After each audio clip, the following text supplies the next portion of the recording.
Okay. Okay. And I'll just quickly introduce myself. I'm a principal at Phoenix 2.0. We're a full service IT consulting and management firm. In US parlance, we're a managed IT, managed cybersecurity provider, so MSP/MSSP. And we may talk a little bit about the difference between the two later. That may come up.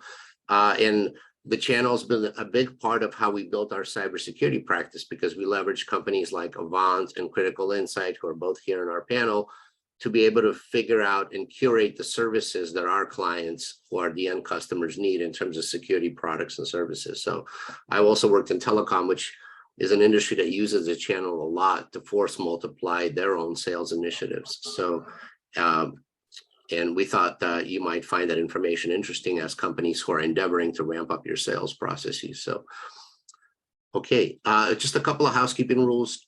Please use the raise hand function if you can, and we'll call on you. You can put questions in the chat.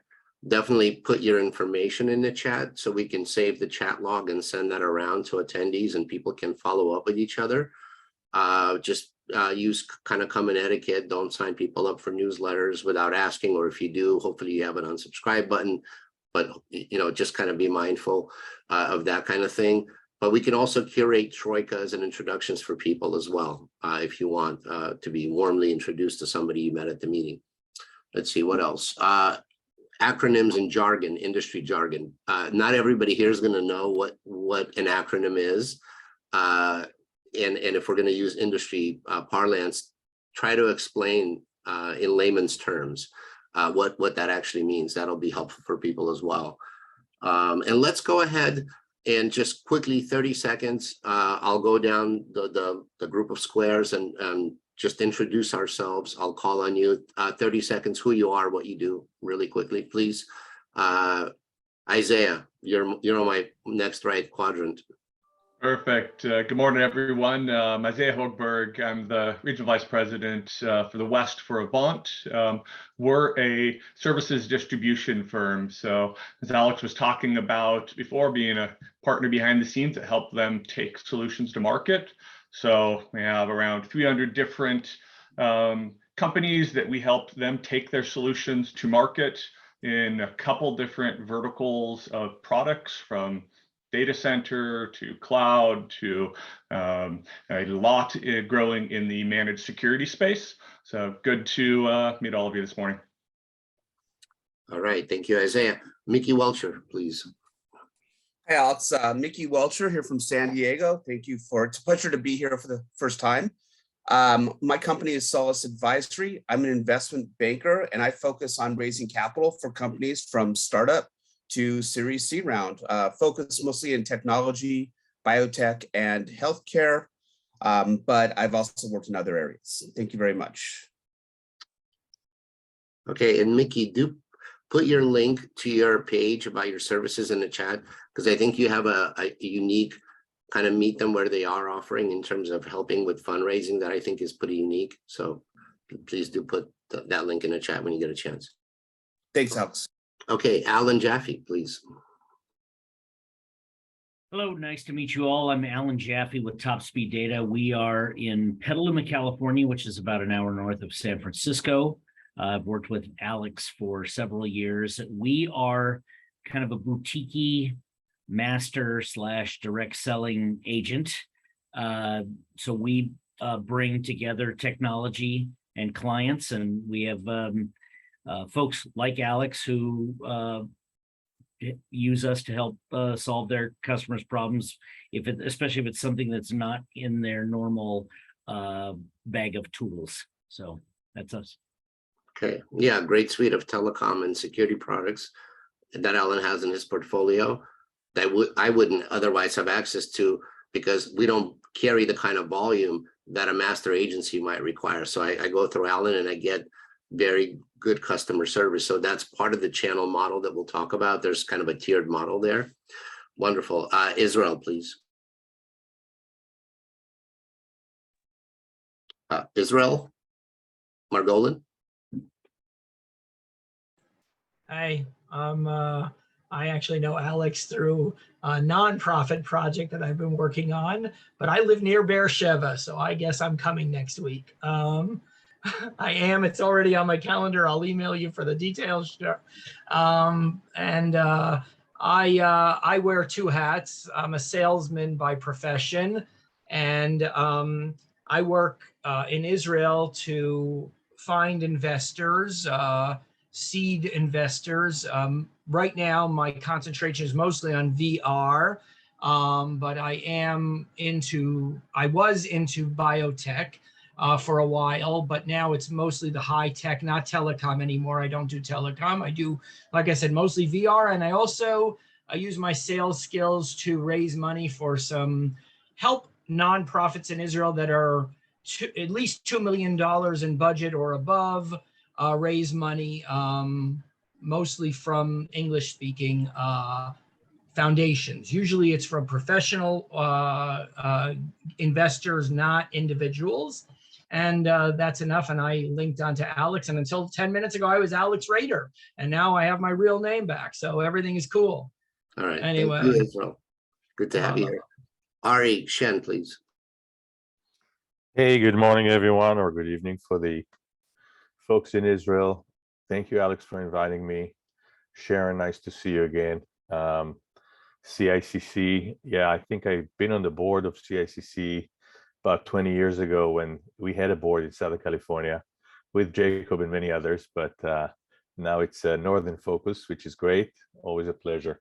Anyways, I was born and raised in Israel, moved here 37 years ago, had a career in IT, software mainly. In the last 15 years, working a lot with startups, emerging tech companies from all walks of life. Started with software and hardware, but rather a few years ago, actually, because of activity of different markets, it expanded to medical, life science, biotech, and many other things, including services around intellectual property. I'm a board member of several companies. I'm executive as a service for others, and I will place my contact on the chat. So thank you so much. Wonderful. All right, thank you. Doug from ORCA, please. Hi, Doug Hudson from ORCA. I'm a VP of Strategic Alliances. I also am the VP of our public sector business. What we do at ORCA is we are a cloud native security platform, and there's some uniqueness about what we do and the way that we're able to help organizations secure their cloud ecosystems, and it's across all the clouds. So AWS, Azure, GCP, OCI, which is the Oracle Cloud, IBM, and Ali Cloud. I've been with ORCA for 14 months. And prior to that, I was a consultant going all the way back to Accenture. And there's a bunch of salespeople here. So what's unique about me is I like to call myself a recovering consultant. So thank you. Thanks, Doug. Adrian Bray, please. Good morning, good evening. My name's Adrian Bray. I'm to take that theme, I'm a recovering accountant and a recovering IT business builder. I typically don't deal with Mickey does, but I help companies grow. I've built a number of businesses across many countries, and I really just help companies grow, get ready, and attract the right type of buyers that they want, as well as attracting the right type of clients and maximize their value.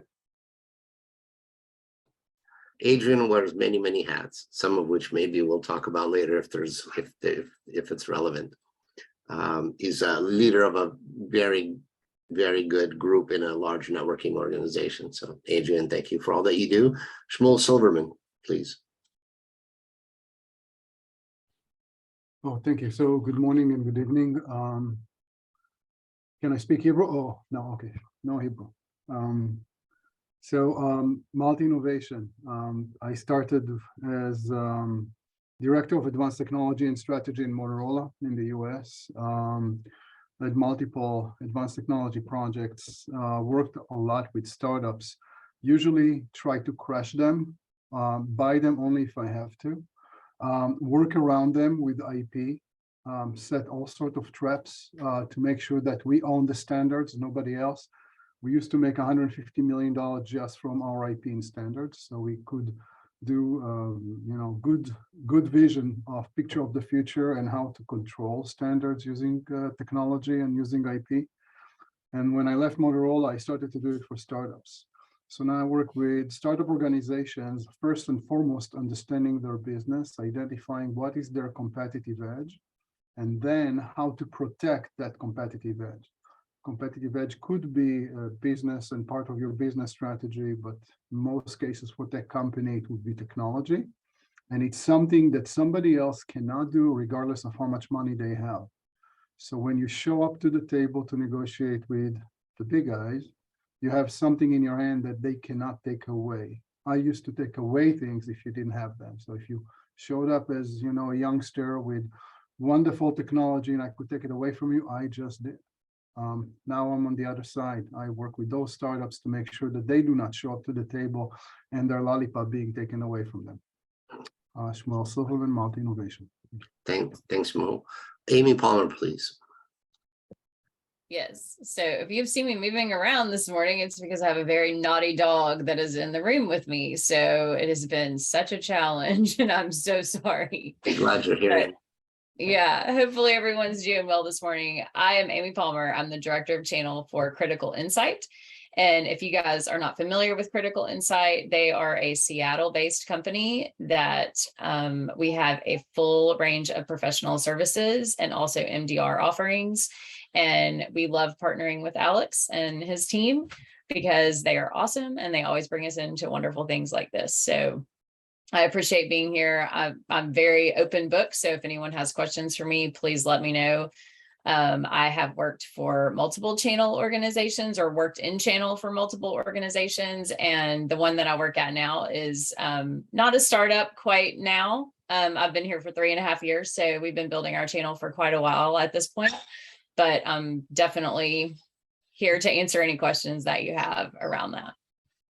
All right, wonderful. Thank you, Amy. And Critical Insight was started by Mike Hamilton, who was the former CISO for the city of Seattle, is very visible in the cybersecurity space, especially around helping local hospitals and rural health systems and local small.gov organizations. So he's been in the news a lot, especially regarding the LA school district unfortunate incident that we had a couple of weeks ago. Great. Rogers at CyberReady, please. Good morning. And Shmuel, I do understand Hebrew a little bit. Learned all the words you're not supposed to say. Been here at CyberReady 3 years. We are I like saying that we change employee behavior towards cyber threats without IT support, and we use artificial intelligence and data to do that. I'm here specifically at the behest of our CEO, who asked me to join this call as we look to scale specifically in the partners channel space, and excited to be here with you today. Wonderful. I think you're certainly in the right place for that topic. At least I hope so. Danny Kamenowski, please, if you can. Hi, I'll do my best. I'm sorry, I'm driving actually, but I didn't want to, to miss that that meeting. Danny, let me take it. Let me take it, Danny. I will take it. Love to, yeah. Thanks. Thank you. Hi guys. My name is Yael Gorevich. Sorry, I cannot share my camera. We are from Minerva Labs. We are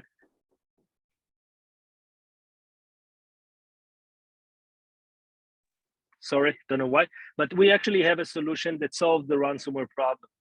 We have developed a product in the last 7 years that is able to prevent the ransomware attack before it even starts in the world of evasive threats and the unknown threats, in the unknown landscape.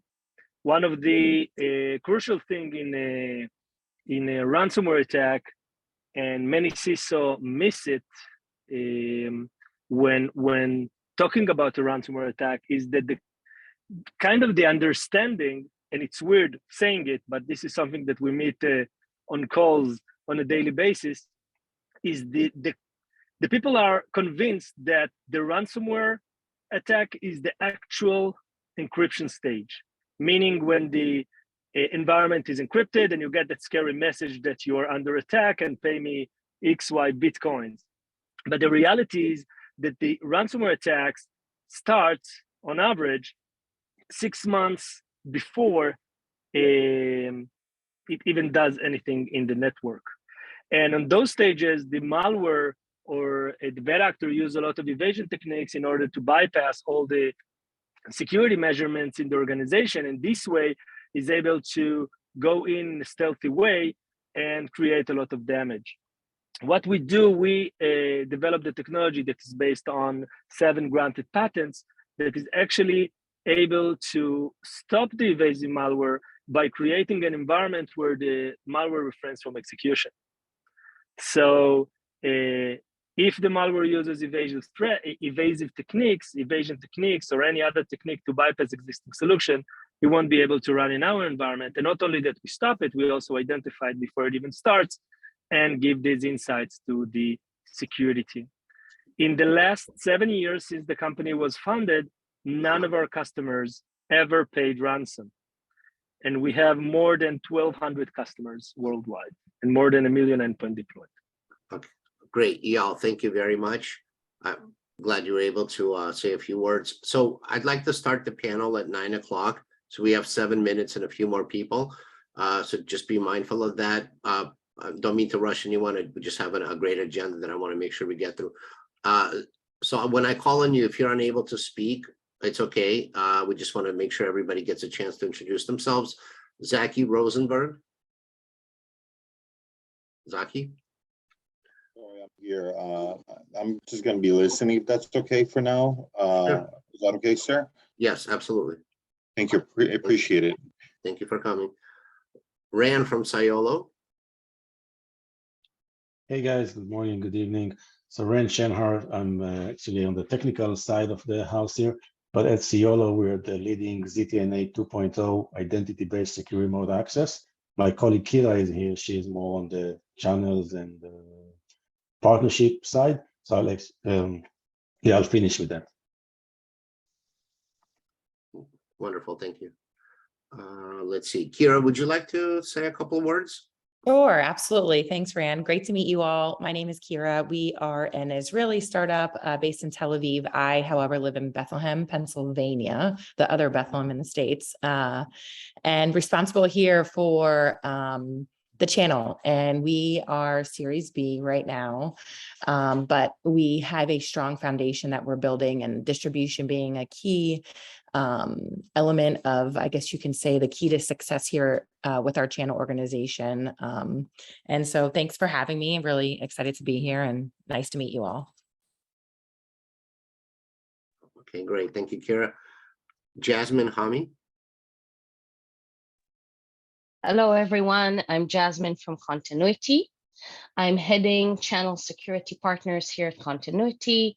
What we're doing, Continuity exists since 2005, and we're in the area of securing and hardening storage and backup systems for enterprises. We do it by scanning configurations on storage and backup systems and detecting security misconfigurations and vulnerabilities. We do it with read-only credentials.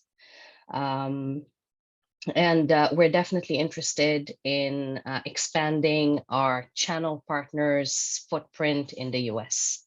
Thank you. Great. Sounds like you're in the right place, Jasmine. David Premor. Hi. Do you hear me? Yes. Yeah. So I'm David from Synomi, Israeli startup. And actually, we are working with service providers, MSPs and MSSPs, in order to help them to provide virtual CISO at scale. So we implemented a platform, SaaS platform, that could be used by any cyber consultants, MSPs or MSSPs, to able to automate the CISO, virtual CISO role, reports, assessment, continuous risk assessment, and actually save about 80% of the manual processes that currently Virtual CISO is doing, enable them to provide CISO services to potentially all of their customers. Thank you. Great, thank you, David. Okay, I think our panelists already introduced ourselves, so we can dive into the questions. Sharon, do you have anything, any housekeeping things? No, we're doing okay. All right. Okay, so let me start with a question, and I will I'll just kind of toss it up, and whoever wants to grab it first will go, and then we'll give the rest of the panelists a chance to comment. So what is the right time or inflection point in the growth of a startup where you should introduce channel into the sales equation? So Isaiah, Amy, Doug, in the particular. Sure, I'll jump in on that one. I kind of see it as a progression.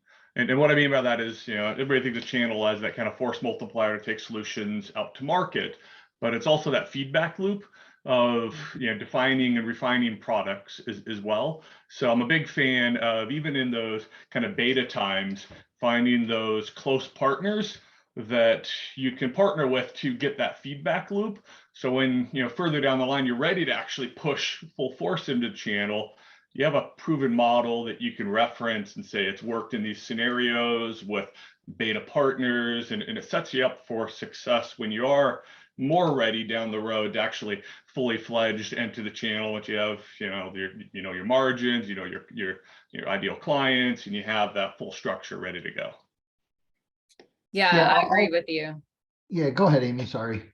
That's okay. I was just going to say, I totally agree with you. I think if you're doing Series A, Series B, then Series B is probably about the time that you start to really look at bringing on some formal partnerships.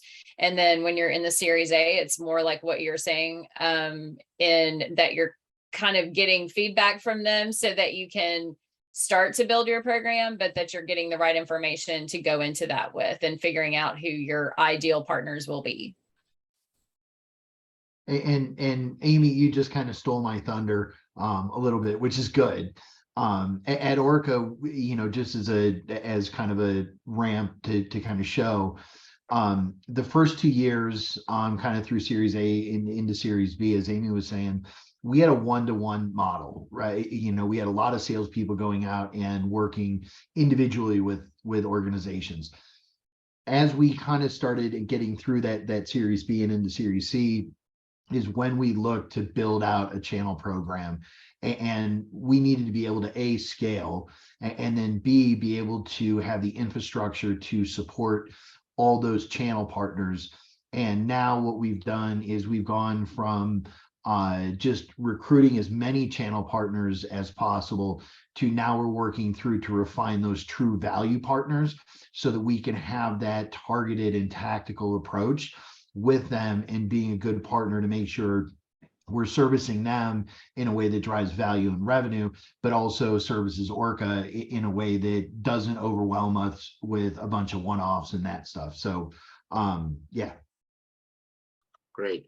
And Isaiah, if I can come back to you, can you talk a little bit about the size and scale and kind of where the channel is in its evolution at Avant? Sure. So, if we look across primarily the U.S., we have an EMEA team as well that's just about 5 years old now. But across the U.S., roughly 5,000 partners, largely focusing on really just the services side of the business. So we're different from your traditional distribution. So it's not hardware tools and software tools, but more of the MSSP community and solution sets that we're taking out to market. Got it. Okay. And Amy, how about a Critical Insight? Yeah, so when I started at Critical Insight, we were kind of in a free-for-all where we were saying, okay, we'll just onboard whoever wants to be a partner. And now we have some systems in place that kind of vet them out for me before they even get to my desk, because I will tell you, there's a lot of people who want to partner with you because they want you to sell their stuff. And so it's a lot of wasted time. And I realized very quickly that I don't have time for that. So you have to kind of vet them out. I would suggest that you have some sort of some kind of questionnaire that you send out to them and say, do you have an immediate opportunity? What is sparking your reason to want to partner with us? Just kind of clarify, on the front end before you spend a 30-minute conversation that you don't have time for. And where we are now is that we vet them out. We have about 160 partners, and we're being much more selective in the way that we're letting them into our program. Wonderful. And that leads me into one of the other questions, which is how do you select and qualify partners? Is it by vertical, geography, opportunity size, nonprofit versus .gov versus enterprise, et cetera? If you can, any of you can comment on that. I can go since my mic's still open, and I'll just tell you how we do it. So we have certain verticals that we sell the best in, healthcare being one of them. And so anytime someone comes to us and they're a healthcare partner that's wanting to partner with us, obviously that's going to be high on our list. We also want to make sure, and I will tell you, just if you're trying to focus on a certain region and you're not wanting to go national, then you definitely want to, field what's in your backyard, find some partners that sell into a lot of accounts there. You want to make sure that you're really leveraging those partners to find out, who they're doing business with and really, honestly, you just want to start kind of where you are, because you're going to build, they already have the reputation, right? And you don't, you're trying to build your reputation. So you really want to leverage their namesake, because a lot of them have been doing this for 20 years. And so really, find a couple of key partners in your region first, and then think about moving out into the other regions nationally. And I'll say from an ORCA perspective, we did start with similar to Amy, with that just canvas everybody. And I'm kind of rehashing some old ground. What we have identified as partners for ORCA, where we're trying to go to market, is we are trying to find and work with those partners specifically that we're not just another line item in their catalog. And that's a really big piece, because, depending on your product and what you're delivering, you want to make sure you're bringing that value to the market, and you're just not a SKU in a catalog that a channel sales rep can go sell, right, to help meet their quota. So we've started to refine that, and in part of that refinement is identifying how we match with their sales organizations. What, to Amy's point, what region, and then we look at volume. We're actively working with one channel partner where they did about 10 times the amount of business with one of our competitors as they did with us. So now we're reevaluating our approach to that specific reseller and trying to identify, is that somebody we want to do business with? Because if it's 10 times the amount of business that they're doing, the questions we're asking is why? Why aren't we getting a bigger share of that business? What do we need to do that? And does it make any sense? Is there a competitor of theirs where we would be that top piece rather than, an also ran? Isaiah? Well, it's kind of interesting since, we sit kind of in the middle of the service providers trying to take those services out to market, and those, all of the partners trying to figure out who to lead with. We spend a lot of time, tracking close rates, a lot of time, tracking why people are winning and where, helping to give product feedback on it. But one of the things that, Doug, you were mentioning around, looking at the partner sales teams, we spent a lot of time there mapping out what's the conversation the partner's having with their client, where is there easy inflection points in that existing sales conversation where other products naturally fit in. It's a really heavy lift to train salespeople that have been doing things for many years to have an entirely new conversation. Oftentimes we're advising to hire whole new separate teams when they're trying to spin up new products or divisions, because it's hard to teach an old dog new tricks sometimes. And no matter how hard we try, and we're the ones trying to train them half the time. So understanding that sales process and where you fit is absolutely key. Great, thank you. And so that being said, once you've selected geography, partner type, and generally speaking, what's a good way to structure those partnerships for success? And how do you support your internal partners or your channel partners so that they're able to be successful? I'll take the first bite of the apple. For us at ORCA, it's working collaboratively with their marketing or their go-to-market teams and building a program that consists of obviously if marketing's involved, marketing materials and how we're going to announce and publicize what we're doing with that particular reseller.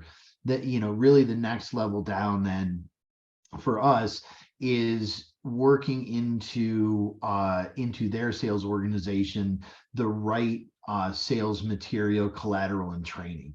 And we find that when the organizations are more engaged and we're getting more repeatable or repeating sales training, that tends to accelerate the business that we're doing with them in collaboration. And then the third piece that we look at is how are we going to map their sales organization to our sales organization so that there's a true value partnership going on. Because what we've tried to build at ORCA is not a one-way street where we're just taking orders from them or we're just giving them opportunities. We're really trying to bring it down where that sales organization, they know what ORCA security does and our value prop, and then pair them with a sales organization so that we've got that bi-directional, because the more we're able to show them value, the more they're able to show us value, and it just accelerates the entire piece. Mm-hmm. Yeah, and I will tell you, as far as sales development, because we have, so many partners right now, and right now it's just me. We're actually in the process of trying to find a friend for me to help me on my team.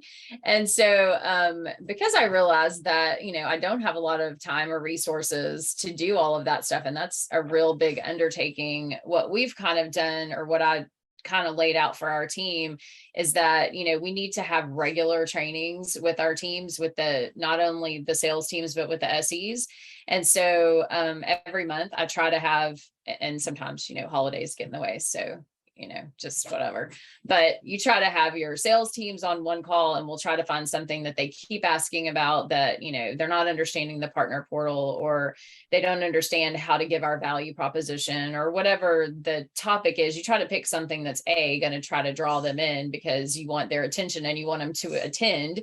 And then we try to make it to where it's not a webinar, it's more of interactive. So we're asking questions. We want them to talk and be present and actually show their face on the meeting, and get to know each other, because we're also, through those meetings, trying to create a community that they can lean on each other and they can take down deals together. And we're not trying to create a community where they feel like that they're in competition, but more that they're in collaboration with these people. And so I learned that. I'll just go ahead and tell you, I'm going to give all the glory to Synex Corporation. I worked with them for a long time. I still do.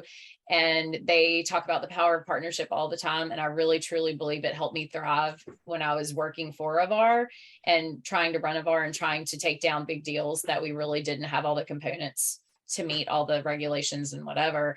But I was able to leverage those partnerships. And so I feel like it's something that you want to create that sort of environment for your partner teams. I'll throw out there that one of the biggest challenges we're seeing right now, because the training component that everyone's talking about is super important, but everyone is also completely burnt out on trainings right now. Over the last couple of years that we locked down, trying to get somebody to sit and actually pay attention is more difficult than ever. So you see those that are getting really creative with ways to stay top of mind, using intent-based things and providing some of like intent leads of who's coming to, your website, that, it's easy to put tools in place to kind of see what company they're with and provide that data over to your partners. there's no better way to stay top of mind than a potential lead for them, and the effects you'll see from that constant top of mind, those will absolutely reap benefits down the road. I second that all the way. We've done that too. And that is a great way to stay in front of your partners, especially new ones that you're trying to get engaged. It's a really good way to start to show them what that process looks like, at least. So a couple of questions. So Kira has her hand up. Kira, you'll be next. Rogers actually put a question in the chat earlier that I just saw. So Rogers, please feel free to unmute and ask the question. So I'm curious, as you guys look at implementation from a channel perspective, how much weight are you putting on strategy in the difference between what happens in EMEA and what happens in North America? Is that a consideration? And if it is, what goes into the thought process behind it in terms of scale? So I'll jump on the first, because I head up the strategic alliances, which crosses over with our partner program for obvious reasons. We've got essentially, when you look at the globe, different strategies for different geographies. And the best example is if you look at the channel system in the US, it's still mature. Immature isn't the right word, but there's still a directness about how we transact business in the US, which is different than the UK, as an example. And when we start talking about the UK, probably 90% plus of our business that's done in the UK is done either through a partner or with a partner. And it's amazing. And we can go down some name brands, but pick your name brand in Europe. We go get engaged with them direct, and we get to the end sales cycle, and they need to buy through X partner or X channel. That's a different motion entirely than what goes on in the US. When we look at APAC, APAC in Australia, it is even more so heavily partner focused, where they're actually the ones that are managing and leading the sales organization, and then are dragging ORCA into those opportunities. So it's even by abstraction, right? You've got the US where it's more one-to-one. You're less close to that in the UK, and then for APAC you're even further away. So it's really unique to be able to see the different buying habits in the different regions, and then how those salespeople, both on the ORCA side as well as the partner side, interact on those opportunities. So there is a different strategy for each region. I would strongly recommend it, just based on the way that those geographies buy things. Yeah, great question, Rogers. Any more comment on that? Kira, I believe you had a question, if you'd like to unmute and ask. Yeah, sure. It was more so a comment when we were talking about training, and some of the things I've been thinking about in terms of growing our partnership, where we're at now, how we're going to scale into 2023.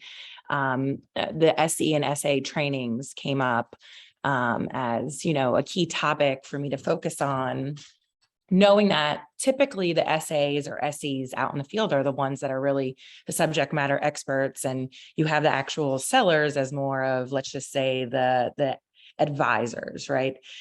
So we are implementing a certification program that can be a bit of a feather in the hat, and then they can, post a certification on LinkedIn. That way it's giving your company some views, right?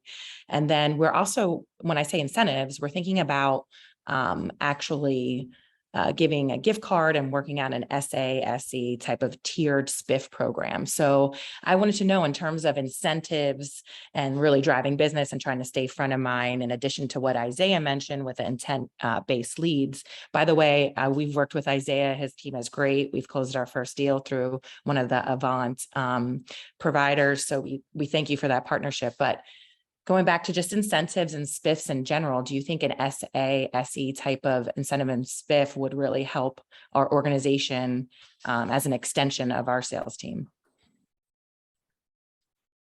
I think it could, if it's executed right. I've tried spiff programs in the past, and I can tell you that you just need a good amount of ramp up time to make sure that everyone knows that spiff is coming, that it's being projected out there so that everyone's taking advantage of it. And then you need to have some very clear guidelines when you do those spiff programs, because I don't know about you, Isaiah, but I've had some problems in the past Right. with spiffs and trying to make them work. Yeah. One thing I will say though, just to give you some insight into something that absolutely works, that doesn't, it's not a spiff, but it's much easier to manage, is if you have every month, if you highlight somebody and then kind of let the team know what they did great and why you're highlighting them, and then send them a spiff. Because that way you're just kind of, you're getting to tell your story. You're not talking directly about a specific, talking about a specific client, but you're not giving away client information, but you are highlighting. And so it basically says, this is how we were better together. This is how the transaction went. And this is why we all won at the end. And so to me, that's helpful, because, you know, people are competitive and they like to get that spot. And so having something like that to offer, I think, has been helpful for us, at least. I like the idea, Amy, and almost like even doing something around the SE or SA of the month recognition type thing, and tying a spiff to that. And the spiffs are always a little bit of a delicate balance for us, especially with our engineering teams, because wearing the agnostic hat is extremely important to us, and that's something we have to maintain. So we try not to do spiffs or specific incentives on a specific provider. So we've if we see those coming for a category, that's how we've approached it, and say, okay, here's the 5 strategic providers in this category. So we'll try to make category specific ones as a way to balance that, so it's not skewed to a specific supplier. Let me actually ask Alan Jaffe if he wants to chime in, because Alan, if you can explain a little bit, what a sub agency is, and kind of where you sit in the strata of agents, partners, regional partners, channel, master agencies, etc. Sure. So for those of you who aren't initiated, I'm going to give you a differentiation between what Isaiah's company does and mine does. So Isaiah's now known as a technology services broker, technology services distributor.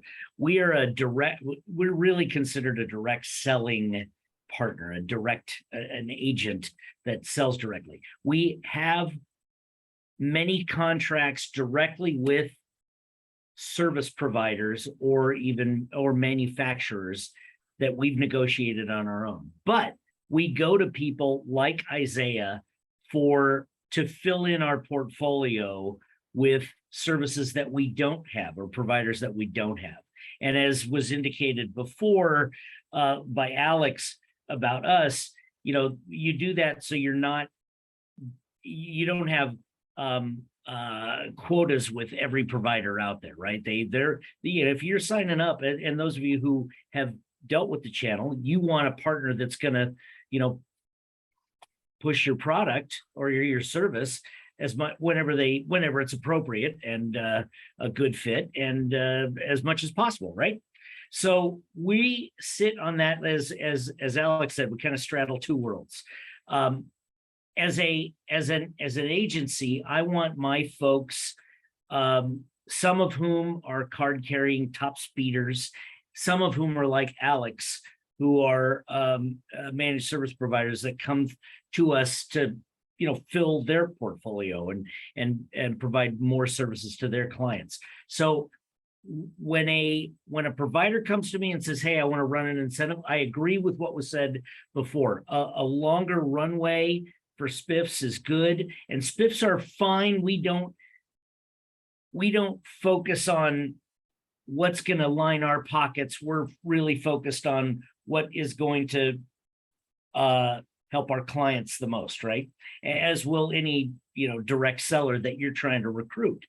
But if you can get mind share, I think I'm not going to tell you anything I think that wasn't said before, but you want mind share, so you want education. If if there's an opportunity to certify and maybe get a little bump or a gift card on a sale because I've certified on your product or have a higher commission rate, that's great.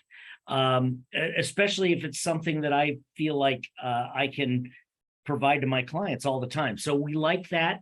And I think, as with security awareness training, creativity and consistency are important. It shouldn't be once and done in a year. There should be all kinds of contacts between that service provider and that seller. Here's some case studies. Here are examples of a couple wins. So I've probably gone on long enough, but that's just my Thanks, 2 Alan. cents.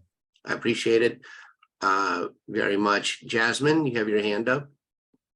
Question or comment? Question, I guess question and comment. I think that Doug and Amy both touched on it, and maybe Isaiah and Ellen will have a comment on that.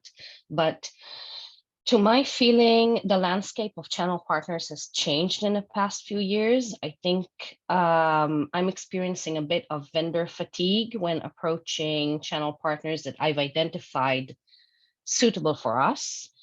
Essentially, our solution can also be sold as a traditional resale license, and it can also be on the services part, meaning scans on demand as part of a security risk assessment. So it can touch on both areas, but at the end of the day, what I'm experiencing is, put aside marketing, enablement, and incentives, I need to feed the partners, or as I like to call it, feed the beasts with opportunities ready-made on a silver platter. So happy to hear anyone's opinions or comments on what they're encountering in the space with channel partners. So Jasmine, I think our products are similarly aligned from a security perspective in terms of being able to identify threats and risks and vulnerabilities. And so, yes, to your vendor fatigue, if you pick, pick a major reseller or distie, and you look at what they've got in their portfolio, and they're going to come back and be like, why do I need another X? And that's where the value conversation comes in. I'll use Optiv as an example here in the US. Optiv is a big reseller. They're primarily focused in the IT and the security space. What we're working with Optiv to do is to drive additional value. You bring up risk assessments as kind of a primary. When communicating those things, it's nice to give people the results of the risk assessment and say, here are the 14,000 things you need to fix. With somebody like Optiv as an example, what we do is we work to translate those risks or vulnerabilities or whatever you want to call it into action that their services delivery teams can take advantage of. So what we're doing is not just reselling the ORCA tool, but working with their delivery teams to drive additional value through revenue generation. So one of the things we work, getting back to the fatigue piece, is we look to identify that next layer of value for why you would use ORCA or why Optiv you should resell it, right? It's not just replacing this tool or that tool, or you get a better, cheaper, faster X, Y, or Z. It's, hey, if you're able to use our tool to do this, there are these 5 or 6 other things that your organization can now sell or deliver to that end customer. So I think there's that value conversation of what you're able to show or deliver with your tool, and then how that partner can derive or generate additional value.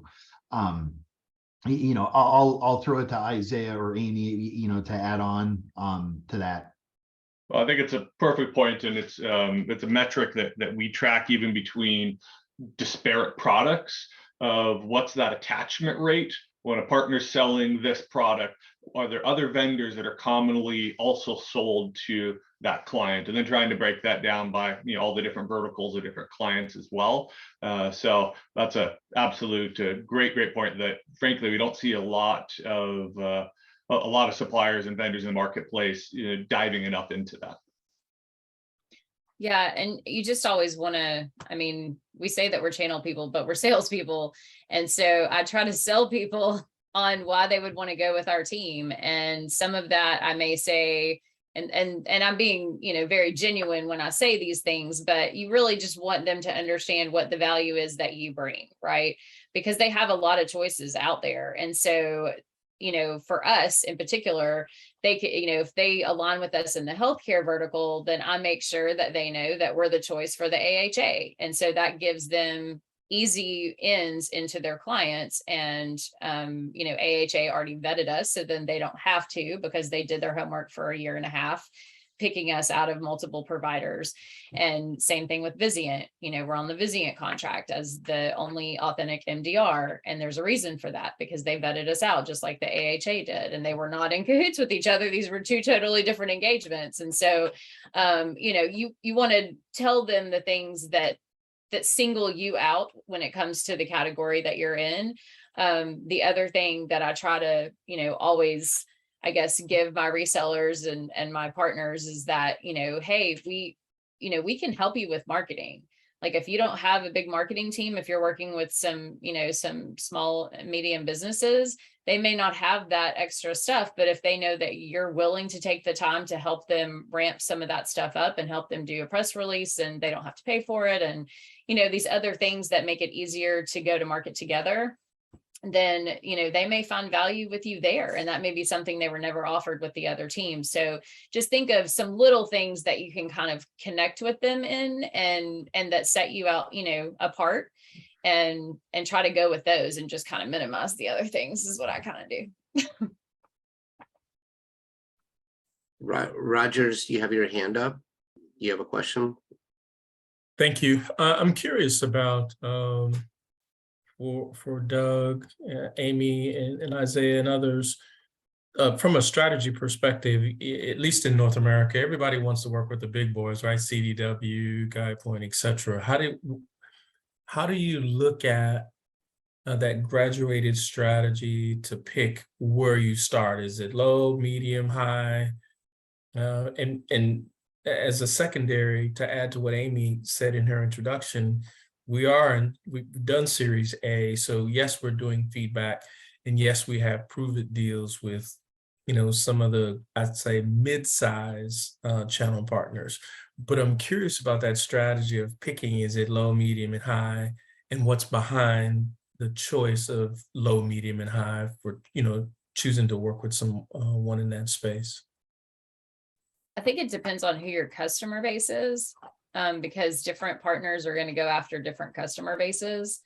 And they may have their inside reps handle accounts that are those smaller accounts, and then they have their actual reps handle the bigger enterprise accounts. And so it really depends on where you fit in the market, and who you're trying to market to is kind of how you want to align your partnerships. But I have found, and I wouldn't discount the smaller partners who may just want to add this to their line card, but it's not just an add, it's more of an integration. Like they're really wanting to do a rollout of something that's going to enhance their ability to do more business with the current customers they have, because I'm all about low-hanging fruit and their current customer base. And so if you're the one that can come in and really like help them get that implemented, then you're going to be their only go-to. They're not going to go out and look for other partners, because they've done everything that they did on their website and otherwise around your stuff. And so I think it's just, you know, finding the right alignment. I will tell you, CDW, Trace3, all those large SHI, they're pay to play. So if you don't have any money, don't even try. The only way you're going to get in with them is if you go through like a distribution channel. I've used Synex to leverage them to get into CDW in some ways. But you really are going to need help there, because you can't navigate that on your own. And I wouldn't even waste the time doing it, because they are going to want you to pay a whole lot of money to get engaged with them. Does anyone differ with that opinion? I've written those checks, you know, previous to being with Avant, and I always remember walking through the aisles at one of those large VARs and seeing like the HP sign of the round the world trip they're going to win. It's like, how do you get that across that noise? But I will introduce kind of a little bit different concept, because if you think of the traditional distribution, that all of those kind of go through. And those of you that are bringing more solution-based products, that's maybe not a tool or software they buy and go implement, but as a service model, that's kind of the ecosystem that both Alan and I come out of. You know, our founders actually came out of CDW and built the practice. So if you think of any of those names that you mentioned, as they're looking at third-party services ecosystem, that's like where we sit, and are often behind the scenes helping to bring, especially on the security side, since that's newer into that ecosystem, it can be a little bit easier to differentiate there. So it has evolved from that resell to more of that referral trusted advisor model as well. And Rogers, you bring up GuidePoint, which is, you know, I'll bring it back to the guy, you know, the Optiv piece. GuidePoint doesn't just resell product. They also have a delivery arm. And that delivery arm is things like risk assessments, integration services, those sorts of things.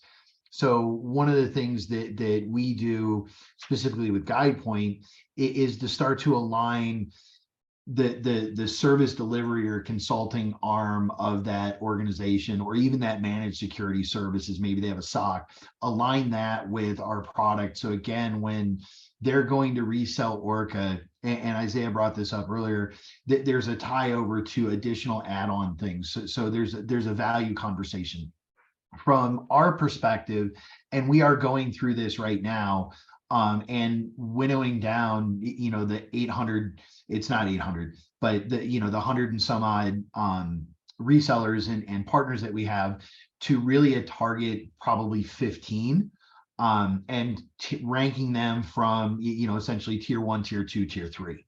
And those tier 1s, what we're doing with those, and GuidePoint is one of them, what we're doing is we have a different approach. There is much more hand-holding, there is much more integration with their team. We're working to go to various events of theirs. We're also working with our sales team to make sure that when they have an opportunity, that they're paired with somebody from GuidePoint to find out, is this an opportunity they can bring to GuidePoint or partner with GuidePoint?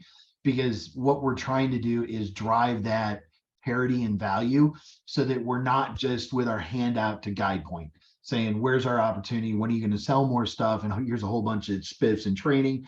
It's, hey, we're bringing you a deal. You're going to bring us a deal. You know, we understand that if we look at GuidePoint specifically, they've got a much bigger sales force than we do at ORCA. And so for us to have a one-to-one relationship just isn't reasonable. However, right, there's got to be parity there. It can't be, you know, 90, you know, we're getting, you know, a whole lot, right, and we're giving them nothing. We try to shoot for a 60-40, meaning GuidePoint's giving us about 60% of business. We're returning to GuidePoint 40% business, right? And what that does, you know, we brought it up, Amy brought it up with the competition and you know, some of these other things. It encourages, it builds encouragement, right? Because those sales reps are coin operated, no offense to salespeople. But that ability to, hey, if I bring Doug an opportunity, I know he's going to bring me one, right? And now there's this almost quid pro quo, and that's huge. And we break it down at that level here at ORCA to tier 1s, tier 2s, and tier 3s. If we're sending them 9 deals and we're only getting 1, they're not going to be a tier 1 partner. Right? Sorry, doesn't matter how big, you know, and there's a big one that somebody mentioned earlier where we're sending them more deals than we're getting.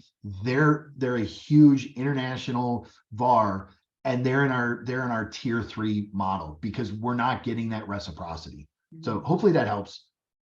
Yeah, and the only thing I'll add, I agree with everything you said. The only thing that I will add is that they may not have a deal to bring you into. So say, okay, that's fine. Then just introduce me into one of your accounts that you're best friends with. Like, you're not going to lose anything. You're going to be able to see how the presentation looks. Let's just make friends. And Amy, that's a huge point right there. You know, and for the crew that's on this call, making sure that you're able to show value and not present additional risk to that relationship is a huge driver. if the rep or partner doesn't feel super comfortable with you, you're never going to get that, because they've got that favored nation, best relationship, whatever you want to put it. They're not going to introduce people that are going to bring risk. So that's the other part of the value, is to make sure that when you're doing this teaming, that you can show how you're going to add value, you're not going to add risk. And that's just going to expand those relationship talks and get those doors open. Sorry, Amy, that was such a huge point. So there was one more question that we had listed that came out prior to our in our prior discussions in planning this, which was referral versus reseller model. Both, one or the other, any thoughts on that? Yeah, I have a lot of thoughts on that. I think you have to have both. I think there's some partners who don't want to carry the paper, and there's multiple reasons for that. Maybe they're just getting started. Maybe that's just how they prefer to do business. I also give a lot of leeway in our referral department, because I don't want people to feel like that just because they brought the deal to us and they don't want it on their paper, that they can't be involved in the transaction either. So I ask them, how do you want to engage with us on this? Do you want to be in the background, or do you not want to be in the background at all? And you just send it to us and you want to step away and that's it, because maybe there's some kind of a conflict of interest. So I think it's all about conversation at the front end and just saying, how do you want to handle this? Let's do this the way that you want it to go. Because honestly, everything we do is very, specific to that particular deal and that particular partner. And so just always put it in their court, figure out what the parameters are, and then move forward with that. I'll maybe expand on that a little bit. That there's a change of philosophy that's also happening with the partner ecosystem. I think if we look back a few years, specifically at the reseller side, there was that mentality that if you're carrying Dell, you can't carry Cisco. You need to be very brand specific. You have the tattoo on your chest. That's changing, and that's changing very, very quickly. I think a lot of that's changing because of the expectations on the referral channel is about being the advisor first to the client and having that agnostic portfolio that you can bring to that client. And for the partner, you want to bring the value, you want to bring the insights, but no matter where the client goes, the partner still wins. So that's definitely evolving, and we're seeing way more, somewhat biased because we live in the referral channel, but we're seeing that behavior open up the doors for a lot of new types of partners that haven't, even I'm thinking like, a lot of the VCSO advisory firms that are now, taking part because they can keep that agnostic hat on while still advising their clients. I everything that they said is spot on. Yeah, I got nothing to add there. Great. Yep. So in the context of that response, Isaiah, so most of us, well, we have that language in our partner agreement that talks about being just us, right? Which sometimes gets lined out and sometimes it doesn't. I personally don't care, because at the end of the day, it's that chicken and egg, it's going to come down to the value add for the end client. But I'm curious, is that how high in the 1 through 5 is having just that language that says you can't sell Ford because we're pimping Chevrolet here? Well, it would, for any of the partners in our ecosystem, wouldn't make it through the front door. Mm-mm.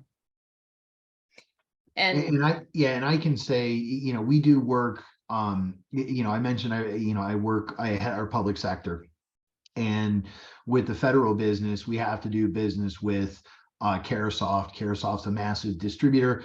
They're on GSA schedules, blah, blah, blah. And they are very, very, very specific about not having any exclusivity. And I think that at least what I've seen with Caresoft, with some of the other federal disties, and then even when we talk like Trace3s, Optives, etc., you're hamstringing yourself if you want to try and be exclusive. However, there are opportunities, and I think this goes to the communication you have with that potential partner, that you can give them most favored nation status. You have to be very careful with that. But that's one of those things that you can do as an accelerator to say guide point, hey, we do this. We're going to give you this level of referral fee or this level of this discount on what you're going to resell. And you're going to have a 10% head start on everybody else because you're a most favored nation. That's a much, in my humble opinion, that's a much better way to approach it than saying you're only going to sell my Ford, right? Because they're going to be like, there's 11,000 different other kinds of Fords out there. So we're going to go that way because they're easier to deal with. Yeah, and they're going to be asked to do that in their deals because they are the expert for, they're coming in as that. So they're going to be expected to be a little bit agnostic. And so I would keep that in mind as well. And I totally agree. We do it, we call it deal registration, but we do it through deal registration. And I think that's a great way to get around it. It's, and just saying, you need to be putting us first in this deal because you are the person on our side that has deal registration. So I don't care how that looks on your side, whether it means that our pricing is better or whatever, but you need to make sure that we're the one that you're leading with, behind the scenes. I will just add really quick, as an MSP, I've been able to take swings at opportunities that would otherwise be out of our, just a little bit too large for us to swallow. But because I had content and education and support from either Amy at Critical Insight or Isaiah with one of the portfolio companies that can come in and do a large cybersecurity review, for example, I've been able to take swings at those opportunities, get in the door, and then that opens up the door for our core area of service, which is managed IT, the corporate employee facing IT, right? So talk about a force multiplier, right? So I think for me, content, education, support, from a vendor, whether I meet them through the channel or direct. So we've still got a little bit of time if folks have questions or comments. Amy, please put your contact info in the chat when you get a chance, so folks know how to reach you. We got through quite a bit of content. I don't have any particular agenda questions that I wanted to cover. So if anybody has any additional comments, questions, requests, needs, deals, and wants, as we call it, improvisers.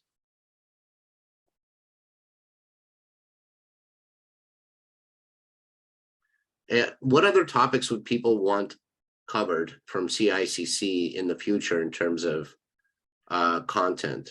Is there anything that you're seeing out there that you think is pressing, that's a startup coming to the United States market, something that they should keep in mind? So I'll throw one out there, and it's something we're going through with ORCA, and it's working with the U.S. federal government. I'm happy to talk to anybody about what that looks like, from just working directly with them, how you need to work with. I'll bring it back to the partner discussion here.